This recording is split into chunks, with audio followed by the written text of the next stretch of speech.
क्या आप HIV positive हैं? क्या आपका भी रिपोर्ट हाल ही में एचआईवी पॉजिटिव आया है?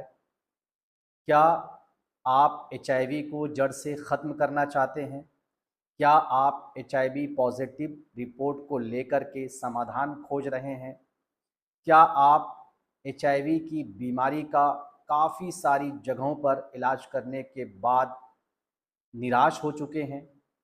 क्या आप भी अपनी ज़िंदगी से उम्मीद खो चुके हैं?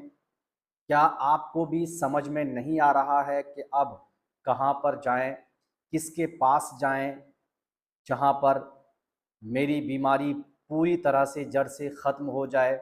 क्या आपको भी समझ में नहीं आ रहा है कि एलोपैथिक दवाई खाएं या फिर आयुर्वेदिक दवाई खाएं या होम्योपैथिक दवाई खाएं? और अगर खाएं तो सही जगह पर कैसे खाएं? कैसे पता करें कि कौन सही है, कौन गलत है? क्योंकि आप अगर जगह जगह पर इलाज करा करके थक चुके हैं और फिर भी आपका रिपोर्ट नेगेटिव नहीं आ रहा है और आप सोच रहे हैं कि यूट्यूब में एक ऐसा वीडियो मिल जाए जहां पर एचआईवी को लेकर के पूरे विस्तार से बात की गई हो, सारी चीज़ें बताई गई हो और वहां पर आपको ये भी बताया गया हो कि कहां पर जाने पर आपकी बीमारी जड़ से ख़त्म हो सकती है। अगर आप भी चाहते हैं कि आपकी बीमारी हमेशा के लिए ख़त्म हो जाए, एचआईवी आपका पूरी तरह से नेगेटिव हो जाए, अगर आप भी चाहते हैं कि आप परेशान ना हो कर के ऐसी जगह पर पहुंच जाए जहां पर जाने के बाद आपकी बीमारी पूरी तरह से ठीक हो जाए। क्या एचआईवी को लेकर के आपके मन में भी बहुत सारे सवालात हैं, उन सवालों के जवाब आपको नहीं मिल पा रहा है, तो ये वीडियो आप सभी के लिए बहुत ही ज़्यादा हेल्पफुल होने वाला है। और इस वीडियो में हम एचआईवी की रिपोर्ट से लेकर के, एचआईवी पॉजिटिव से लेकर के नेगेटिव नेगेटिव होने तक और कहां पर आप इलाज कराएंगे कि आपकी बीमारी पूरी तरह से जड़ से ठीक हो जाएगी। और इस वीडियो को देखने के बाद आप खुद से डिसाइड भी कर सकते हैं कि कौन सही है, कौन सही नहीं है, कितना दिन इलाज करना होगा, कहाँ पर इलाज करना होगा, कैसे इसका इलाज होगा, ये बीमारी ठीक हो पाएगी या नहीं हो पाएगी, इसकी कोई दवा है भी या नहीं है। ये सारे सवालात अगर आपके मन में हैं या कैसे ये बीमारी होती है, अगर ये हो जाए तो क्या करें, जो भी सवालात एचआईवी को लेकर के अगर आपके भी मन में हैं तो इस वीडियो को शुरू से लेकर के आखिर तक देखने के बाद आपका सारा कन्फ्यूज़न दूर हो जाएगा। एचआईवी की बीमारी से हम उम्मीद करते हैं कि पूरी तरह से आप स्वस्थ हो जाएंगे, पूरी तरह से जड़ से एचआईवी की बीमारी आपकी ठीक हो जाएगी। नमस्कार, आदाब, अस्सलाम वालेकुम। मेरा नाम है हकीम मोहम्मद उबैदुर रहमान। आप सब देख रहे हैं बाबा आयुर्वेद। दोस्तों, जैसा कि आप सबको पता है कि मैं ये चैनल इसलिए बनाया हूँ क्योंकि इस चैनल पे मैं आप सबको ऐसी बीमारियों के इलाज के बारे में बताता हूँ जो लाइलाज बीमारी है। जिन बीमारियों का इलाज एलोपैथिक में नहीं है, उन बीमारियों को आप कैसे आयुर्वेद के ज़रिए से घर बैठे आप जो है दूर कर सकते हैं, जड़ से ख़त्म कर सकते हैं, उस बीमारी को अपने अंदर से कैसे भगा सकते हैं। दोस्तों, आज की इस वीडियो में हम बात करने वाले हैं एचआईवी और एड्स को लेकर के। अगर आपको भी एचआईवी या एड्स हो गया है ना, आपका भी रिपोर्ट पॉजिटिव आ चुका है, अब आपका दिमाग काम नहीं कर रहा है कि हम कहाँ पर जाएं, किस जगह पर जाएंगे कि हमारा इलाज हो जाएगा, किसको हम दिखाएंगे कि हमारा इलाज हो जाएगा, क्योंकि आज के डेट में बहुत सारे लोग ठग भी बैठे हुए हैं। ऐसे में अगर आप ठग के पास पहुंच जाते हैं, दो चार जगह इलाज कराने के बाद आपकी उम्मीदें टूट जाती है, आपके हौसले टूट जाते हैं, आप अपनी ज़िंदगी से हार मान जाते हैं। आप सोचते हैं कि अब हमारे पास कोई ऑप्शन नहीं है, अब हमारी बीमारी ख़त्म नहीं हो सकती है, अब हमको एचआईवी को लेकर के ही मरना पड़ेगा। तो ऐसी बात नहीं है। अगर आप इस वीडियो में आए हैं तो ये वीडियो स्पेशली आप सभी के लिए बनाया गया है। ये वीडियो आप सभी के मन में जो भी सवालात हैं, उन सवालात आपको हम यहाँ पर क्लियर करेंगे इस वीडियो के जरिए से, और हम आप सबको एक अच्छा रास्ता बताएंगे जिस रास्ते पर चलने के बाद उम्मीद करते हैं कि इंशाअल्लाह पूरी तरह से 100% गारंटी के साथ आपकी बीमारी जो है जड़ से खत्म हो जाएगी। दोस्तों, आमतौर पर होता यह है कि किसी भी बीमारी को लेकर के लोग दो ग्रुप में बटे होते हैं। दो ग्रुप में कैसे बटे होते हैं? बहुत सारे लोगों का कहना होता है कि इस बीमारी का इलाज है, और बहुत सारे लोगों का कहना होता है कि इस बीमारी का इलाज नहीं है। जैसे कि एलोपैथ का कहना होता है कि भाई हमारे पास रेमोटिक आर्थराइटिस का इलाज नहीं है, हमारे पास एएसओ टाइटर का इलाज नहीं है, हर्पिस का इलाज नहीं है, सिफिलिस का इलाज नहीं है, शुगर का इलाज नहीं है। इसके अलावे भी बहुत सारी अनगिनत बीमारियां हैं जिसका इलाज नहीं है। तो वहीं पर आयुर्वेद क्लेम करता है कि आप जितनी भी बीमारियां ले लीजिए, हर बीमारी का इलाज हमारे पास में है, क्योंकि आयुर्वेद में कोई ऐसी बीमारी है ही नहीं जिस बीमारी का इलाज आयुर्वेद में ना हो। ठीक है, तो आमतौर पर लोग दो ग्रुप में बटे होते हैं, लेकिन एचआईवी और एड्स को लेकर के यहाँ पर तीन ग्रुप नजर आ रहा है, और तीनों ग्रुप का अलग अलग जो है अपनी राय है। आइए सबसे पहले हम यही जान लेते हैं कि किस ग्रुप का क्या कहना है एचआईवी को लेकर के। पहला ग्रुप जो है वो है एलोपैथ का, दूसरा ग्रुप जो है वो है आयुर्वेद का। अब तीसरा ये ग्रुप कौन सा है? तीसरा ग्रुप है डॉक्टर विश्वरूप रॉय चौधरी का। अब एलोपैथ का कहना है कि ये बीमारी है, लेकिन इस बीमारी का कोई इलाज अब तक जो है नहीं खोज पाया है, इस बीमारी का कोई इलाज नहीं है। लेकिन वहीं पर आयुर्वेद का कहना है कि ये बीमारी है जरूर, लेकिन इस बीमारी का इलाज आयुर्वेद में पूरी तरह से संभव है। आयुर्वेद की जड़ी बूटियों में वो पावर है, वो शक्ति है, वो अद्भुत मतलब इसके अंदर गुण है, जिसका इस्तेमाल करके एचआईवी ही नहीं बल्कि एचआईवी से भी बड़ी अगर कोई बीमारी है तो उस बीमारी को भी खत्म किया जा सकता है। बस शर्त यह है कि जो इलाज कर रहे हैं, जो वेद हैं या जो हकीम हैं, उनको आयुर्वेद की अच्छी नॉलेज होनी चाहिए, आयुर्वेद की जड़ी बूटियों के बारे में अच्छा पता होना चाहिए। ये सारी चीजें उस हकीम के अंदर में या उस वेद के अंदर में जरूर होनी चाहिए। ठीक है, अब जो डॉक्टर विश्वरूप रॉय चौधरी है, उनका क्या कहना है? उनका कहना है कि भाई ये बीमारी है ही नहीं, इस बीमारी का कोई जो है सबूत ही नहीं मिलता है, ये लोगों को सिर्फ जो है बेवकूफ बनाया जा रहा है। ये बीमारी जो है अपना डीआईपी डाइट का इस्तेमाल करके ठीक कर सकते हैं। अब तीनों का अलग अलग कहना है, अब किनकी बात को माना जाए, किनकी बात को ना माना जाए। अगर आप पढ़े लिखे हैं तो भी कंफ्यूज हैं, और अगर आप अनपढ़ हैं तो भी कंफ्यूज हैं कि भाई हम जाएं तो जाएं किधर, किसकी बात माने, किसकी बात ना माने, किसकी बात सुने, किसकी बात ना सुने। तो हम आज आपको बताने वाले हैं कि आप किसकी बात सुनेंगे। मैं जो चीज आपको बताने वाला हूं उससे आपको समझ में आ जाएगा कि कौन सही कह रहा है और कौन गलत कह रहा है, किसकी बात को आपको सुनना चाहिए, किसकी बात को सुनना नहीं चाहिए, किनकी बात को आपको मानना चाहिए, किनकी बात को मानना नहीं चाहिए। सबसे पहले हम जो है बात कर लेते हैं एलोपैथ मेडिसिन को लेकर के। सबसे पहले उसकी उम्र को लेकर के बात कर लेते हैं, क्योंकि जब तक एक एक चीज हम बात नहीं करेंगे तब तक जो है आपको समझ में नहीं आएगा कि कौन सही है कौन गलत है। देखिए, जाहिर सी बात है, मैं आपको कह रहा हूं कि जिस इंसान की उम्र है 50 साल और दूसरे जो इंसान है उसकी उम्र है 20 साल, तो जाहिर सी बात है कि 50 साल वाले इंसान है उसको तजुर्बा हर चीज का ज्यादा होगा, चाहे वो बीमारी का हो या लाइफ से जुड़ी हुई हो या कोई परेशानी हो, जो कुछ भी हो, उसको तजुर्बा जाहिर सी बात है कि उसको ज्यादा होगा। और जो 20 साल वाले जो आदमी है उसको तजुर्बा कम होगा। अब एलोपैथ की उम्र है 200 से 250 साल, आयुर्वेद की उम्र है 500 साल। चलिए, ये तो उम्र की बात हो गई।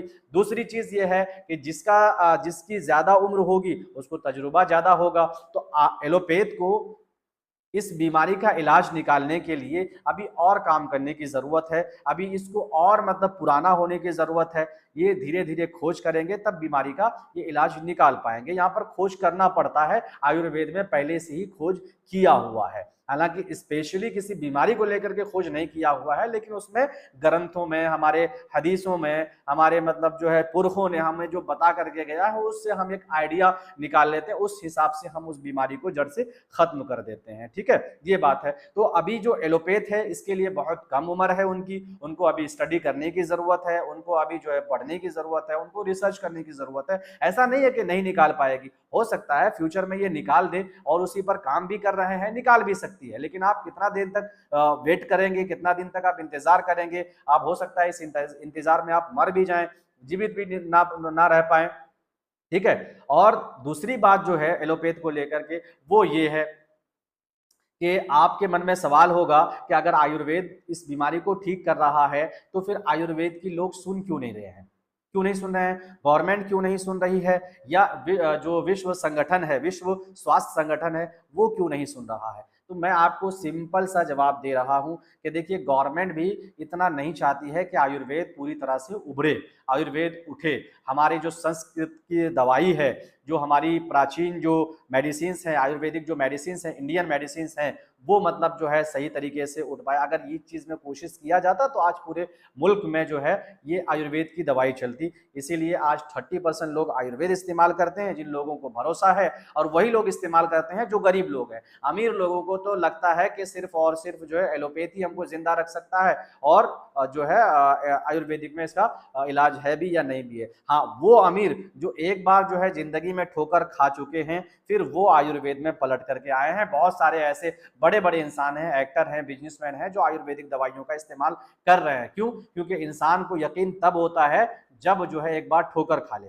मान के चलिए कि कोई रास्ता नाबीना जो है रास्ता चल रहा है, क्योंकि किसी भी फील्ड में जिसको जानकारी नहीं है उसको नाबीना ही कहा जाएगा। अगर आपको दवाई के बारे में जानकारी नहीं है, इसका मतलब यह है कि आप दवाई के लाइन में अंधे हैं। हो सकता है आप बड़े पढ़े लिखे होंगे, बिजनेसमैन होंगे, कुछ भी होंगे, जानकार होंगे, लेकिन किसी दूसरे लाइन का होंगे। अगर आप आयुर्वेद में जानकार नहीं है तो आयुर्वेद के लाइन में आप अंधे हैं, एलोपैथ में जानकारी नहीं है तो उस लाइन में अंधे हैं। तो मान के चलिए कि एक अंधा है, रास्ता चल रहा है, और आप जो है आप अच्छे खासे इंसान हैं, आप गए, आपको लगा कि सामने में कुआं है या सामने में नदी है, आप उस अंधे को कह रहे हैं कि भाई सामने मत जाइए, क्योंकि मैं एक सही सलामत इंसान हूं, आगे जो है नदी है, एक तालाब है, आप वहां गिर सकते हैं, आपकी जान जा सकती है। लेकिन वो नाबीना नहीं मानेगा, अगर वो जिद्दी होगा तो नहीं मानेगा। वो जब तक तालाब में गिरेगा नहीं, वो कुआं में गिरेगा नहीं, जब तक वो नदी में गिरेगा नहीं, तब उसको यकीन नहीं होगा। जो उस तरह के लोग होते हैं, जब उनको एक बार यकीन हो जाएगा ना, तो वहां से वो पलट करके आएगा, वापस आएगा।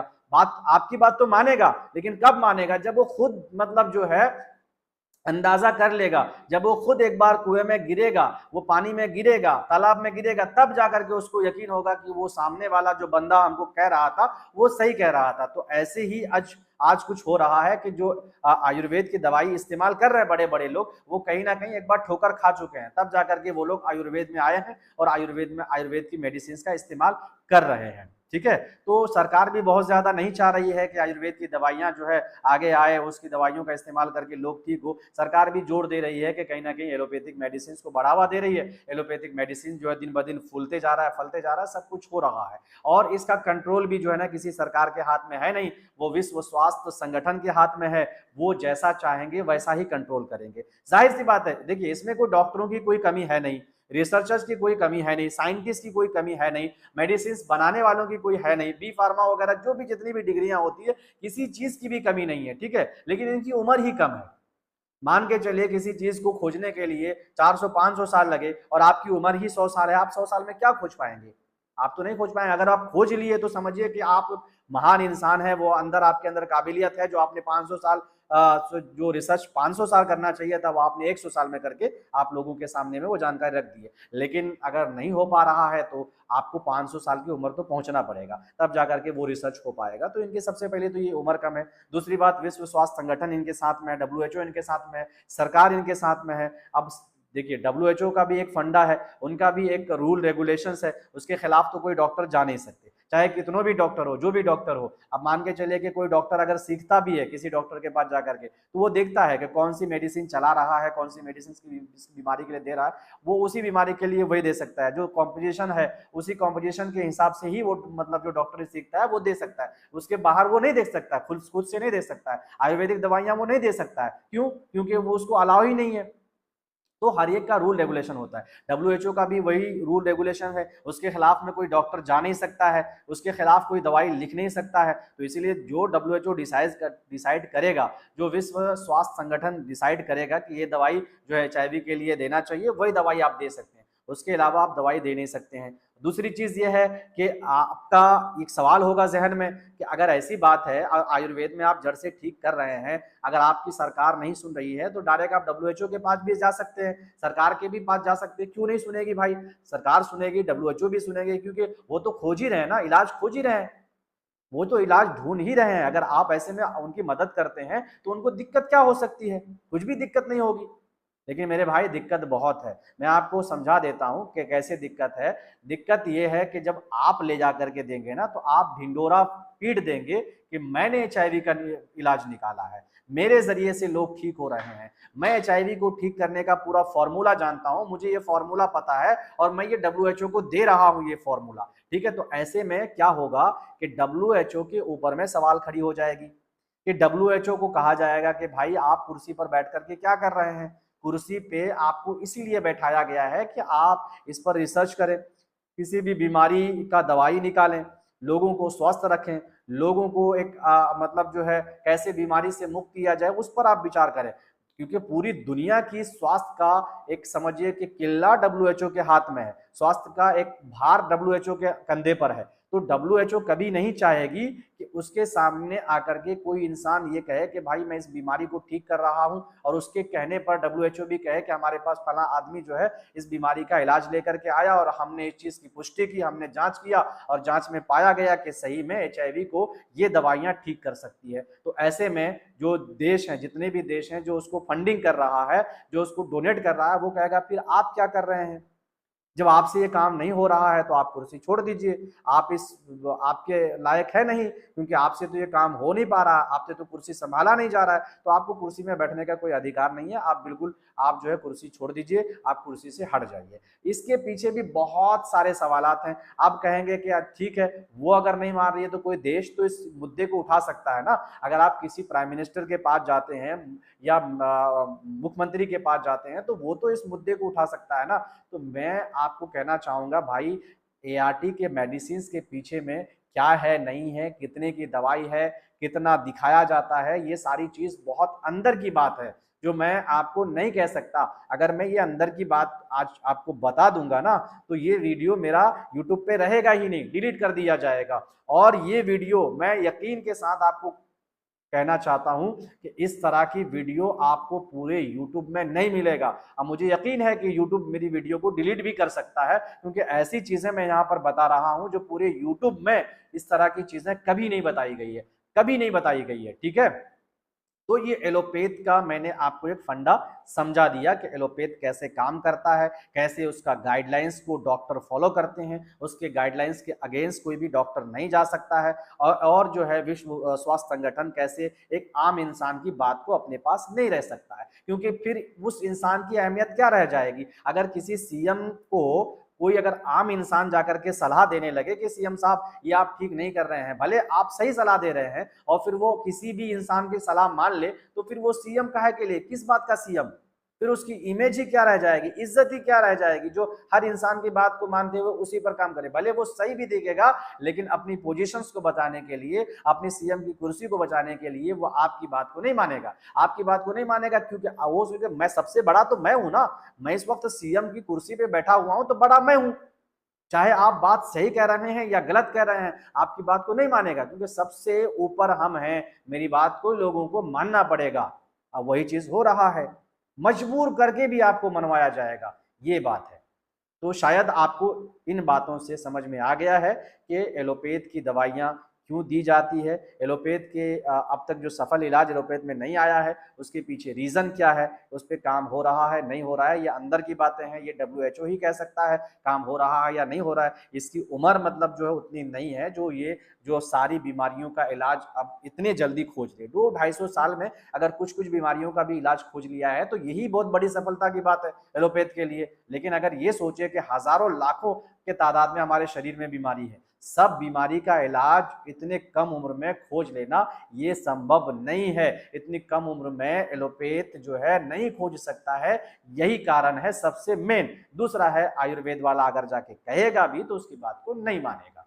ठीक है, ये पहले पॉइंट पे हमने बात कर ली। अब हमारे पास दूसरा पॉइंट है, दूसरा पॉइंट, हम आयुर्वेद पे बात नहीं करके हम डॉक्टर विश्वरूप रॉय चौधरी की बातों पे सबसे पहले बात कर लेते हैं, दूसरा पॉइंट उसको लेते हैं। तीसरे पॉइंट में हम बात करेंगे आयुर्वेद की दवाइयों के बारे में। फिर हम चौथे पॉइंट में आप लोगों को बताएंगे कि आपको कहाँ जाना चाहिए, किस रास्ते पे जाना चाहिए, कहाँ पे आप जाएंगे कि आपकी बीमारी पूरी तरह से जड़ से ठीक हो जाएगी। तो दूसरा पॉइंट डॉक्टर विश्वरूप रॉय चौधरी की वो बातें हैं जिसमें वो कह रहे हैं कि ये कोई बीमारी नहीं है, इसे एक बीमारी का नाम दे दिया गया है। अगर आप डीआईपी डाइट का इस्तेमाल करेंगे तो ये बीमारी ऑटोमेटिकली आपकी ठीक हो सकती है, इसमें कोई दवाई करने की जरूरत ही नहीं है, इसमें कोई मेडिसिन खाने की जरूरत ही नहीं है, आप डीआईपी डाइट का इस्तेमाल करें। हालांकि जो डीआईपी डाइट है वो आयुर्वेद से हट करके नहीं है, वो डाइट आयुर्वेद का ही एक फॉर्मूला है, आयुर्वेद का ही एक मतलब नुस्खा है। जब हम इलाज करते हैं तो ये चीजें, ये बातें हम लोग बताते हैं कि आपको इस तरह से करना है। अब वही चीजें वो कह करके उस चीज को बेच रहे हैं। अब आप कहेंगे कि देखिए ये इंसान तो बहुत सीधा साधा लगता है, ईमानदार लगता है, अच्छा लगता है, और अपनी एज को वो हर बात में कहते हैं कि मेरी एज जो है आज 70 साल है या 60 साल है और मैं 40 साल का दिखता हूं। सबसे बड़ी बात तो यही है, देखिए इंसान को मेंटेन करना वो एक अलग चीज है, आयुर्वेद ही से इंसान मेंटेन कर सकता है अपने आप को, एलोपैथ से कभी अपने आप को मेंटेन नहीं कर सकता है। वो आयुर्वेद की दवाइयों को ही खा करके इंसान यंग दिख सकता है और अपने आप को मेंटेन रख सकता है, ठीक है। तो ये एक अलग बात है, वो अपना चेहरा दिखा करके 70 का उम्र बता करके 40 की उम्र में वो दिखते हैं, वो एक प्लस पॉइंट आपके सामने में रखने की वो हर वीडियो में कोशिश करते हैं, ठीक है। इसके पीछे आप कहेंगे जो उनकी नीयत सो साफ है, सरकार से लड़ रहे हैं, गवर्नमेंट से लड़ रहे हैं, डब्ल्यूएचओ से लड़ रहे हैं, उन डॉक्टरों से लड़ रहे हैं जिन डॉक्टरों की तादाद बहुत ज्यादा है, बहुत ज्यादा है, और वो अकेला बंदा जो है लड़ रहा है, उसके अंदर गढ़ तो है, सीने में उसके जज्बा तो है, वो लोगों के लिए कुछ करना चाहता है, लोगों के लिए उसके दिल में हमदर्दी तो है।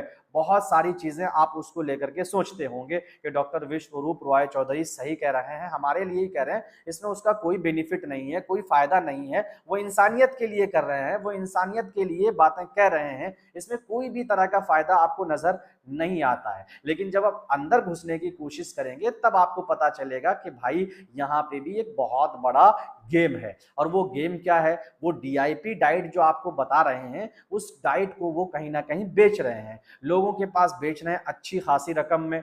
और उसके बाद जो चीजें, क्योंकि देखिए ये सारी चीजें हम शायद किसी वीडियो में हमने बताया है या नहीं बताया है, लेकिन मैं आज बता देना चाहता हूं कि जो हकीम लोग हैं, जो पहले के वैद्य लोग हैं, पहले के हकीम लोग हैं, वो उतने पढ़े लिखे नहीं होते थे, जाहिल होते थे, सिर्फ उनको दवाइयों के बारे में मालूम होता था। आज भी हम लोगों को, जैसे हमको पता है लगभग, अल्हम्दुलिल्लाह अल्लाह का करम है, अल्लाह का फजलो करम है, 300-350 बीमारी का इलाज हम जानते हैं, लेकिन हमको सिर्फ दिमाग में है, हमारे जहन में है, हमारे मतलब सिर्फ है कहीं ना कहीं वो दिल में है, दिमाग में है कि हम इस दवाई से इस चीज का इलाज करते हैं। लेकिन वहीं पर क्या होता है कि जो पढ़ा लिखा इंसान है, अगर हम उसे आज भी गांव देहात में बहुत सारी बीमारियों का हम इलाज बता देते हैं, तो जैसे हमने बता दिया उस चीज को नोट कर लिया, नोट करने के बाद किताब के शक्ल में पब्लिश कर दिया, उससे वो पैसा कमा लिया। तो यही चीजें डॉक्टर विश्वरूप रॉय चौधरी कर रहे हैं, वो अपनी किताब पब्लिश कर रहे हैं, किताब लिख रहे हैं, और वो किताबों के जरिए से एक मोटी रकम कमा रहे हैं। अब डीआईपी डाइट को बेच करके एक मोटी रकम कमा रहे हैं, लोगों को अपनी तरफ आकर्षित करके,